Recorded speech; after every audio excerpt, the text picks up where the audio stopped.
Hey, tech enthusiasts. Today I'm diving into something that's about to change the way we think about hygiene forever.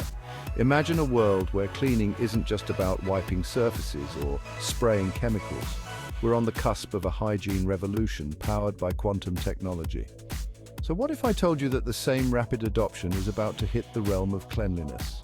Enter photocatalysis. Running at an incredible 70,000 times per second, photocatalysis uses light and quantum principles to obliterate pathogens, and all without a single chemical. A cleaning method that outpaces traditional chemical disinfection by leaps and bounds. Imagine hospitals, schools, public transportation, all employing quantum-level cleaning methods. The future holds a quantum leap in cleanliness, and it's going to redefine the standards of hygiene. Because the future of clean is closer than you think.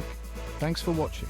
If you enjoyed this video, make sure to like, subscribe, and hit that notification bell for more tech insights. Until next time, stay tech savvy.